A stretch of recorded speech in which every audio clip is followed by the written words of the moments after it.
Écoutez, comme c'est ma première législature, j'aimerais juste rendre hommage à Liliane, Maria et Carlo, qui m'ont accueilli à Berne, parce que lorsque vous arrivez dans la première législature, eh bien, il faut un certain temps pour comprendre ce qui se passe dans ce Parlement, trouver les axes, comprendre tous ces allers-retours entre les deux chambres.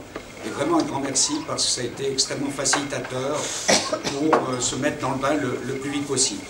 J'ai d'autant plus, j'ai aimé tout à l'heure lorsque Liliane a parlé d'assurance, qu'il y avait le mot sécurité, parce que j'ai d'abord fait une année et demie à la sécurité politique, et on a plus parlé d'achat d'avions et de tanks que de vraie sécurité. Ça veut dire de sécurité pour les individus. Et depuis 2 ans maintenant, bientôt, je suis dans la commission sœur des États où est Liliane, la commission de sécurité sociale et santé publique. Alors je dois dire que la politique de santé à Berne s'est vraiment confondue très largement avec les intérêts des assureurs, de l'industrie, des cantons et des fournisseurs de prestations, et peu tenu compte des assurés et des patients naturellement qui bénéficient de cela. Ça a débouché sur un contrôle extrêmement opaque et c'est assez impressionnant la force qu'il faut simplement pour obtenir une certaine transparence. Le principe de solidarité a été mis à mal ces dernières années. Je vous rappelle qu'en décembre dernier, par exemple, les libéraux radicaux avaient voulu une hausse des primes d'assurance maladie pour les personnes obèses, ce qui est assez extraordinaire quand même. Santé Suisse, l'association fêtière des assureurs maladie, a renchéri en demandant plus généralement de fixer les primes d'assurance en fonction des risques. Et qu'est-ce que ça veut dire? Ça veut dire augmenter les primes des assurés âgés. Donc vraiment cette inégalité envers les personnes. Tout ça pour dire que le financement du système de santé suisse, pour moi, est un vrai combat social. Parce qu'effectivement, il faut d'abord présenter un certain nombre de mesures, et le Parti socialiste, dès l'été 2009, avait proposé une série de mesures qui permettaient de freiner l'augmentation des primes. Je pense à la baisse des prix des médicaments, la limitation des réserves, la suppression des franchises à option. Il y a aussi tout un aspect qu'il faut maintenant que le vieillissement de la population retravailler sur le plan structurel. Ça veut dire que en psychiatrie, en réhabilitation, dans les soins de longue durée, on perçoit déjà des signes de couverture insuffisante. Alors que pour la médecine de pointe, effectivement, on ne repose pas certaines questions. Donc il va falloir aussi transformer cela pour affronter les prochains défis qui sont ceux, par le vieillissement de la population et par le développement des maladies chroniques, et bien assurer le financement de cela. Il va falloir donc travailler à une gestion intégrée et globale des soins, ainsi qu'une révélation des domaines coûteux en main-d'œuvre, comme les soins de longue durée, la réhabilitation et la psychiatrie. Ça passe aussi par le personnel, ça passe aussi par les gens qui travaillent.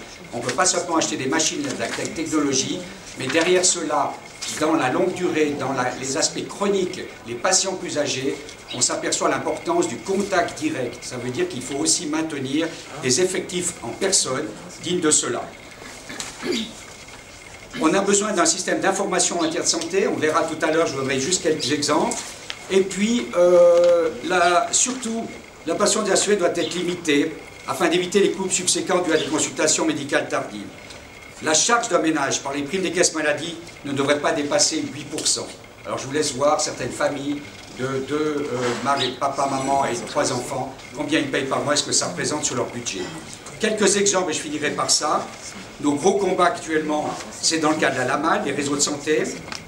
Nous sommes pour la défense de la liberté de choix du médecin, sans pénaliser cette liberté de choix, mais tout en favorisant, il est vrai, le choix des réseaux intégrés, des réseaux qui soient indépendants des caisses maladie, et ça c'est extrêmement important, parce que si ces réseaux sont dépendants des caisses maladie, eh bien on voit bien que ça va être la liberté de contracter, ça veut dire que c'est les assureurs qui décideront qui vous soignera, et il n'y aura plus cette liberté. Donc cette notion d'indépendance est très importante.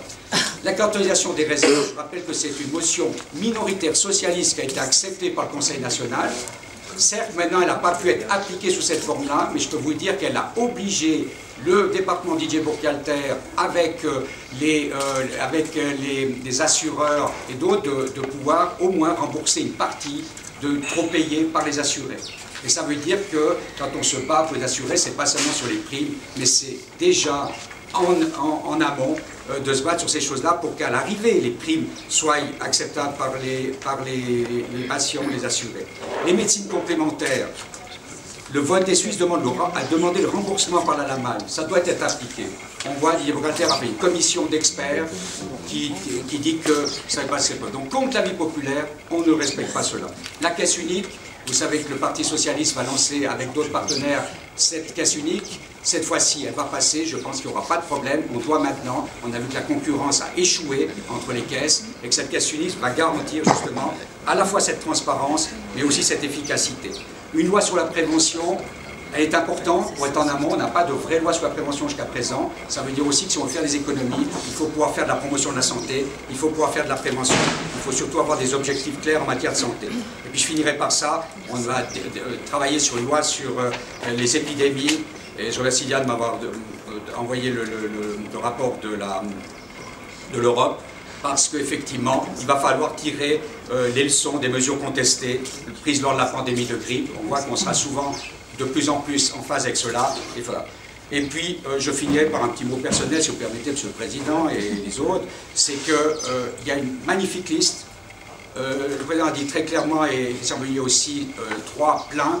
Moi, je pense qu'on doit vraiment dire qu'il y a de la place pour 4, parce qu'on ne sera pas de trop à perdre pour pouvoir effectivement réussir ce combat, continuer à poursuivre. Les socialistes, aujourd'hui, doivent être très présents si on veut que les assurés et que ces patients soient défendus. Merci.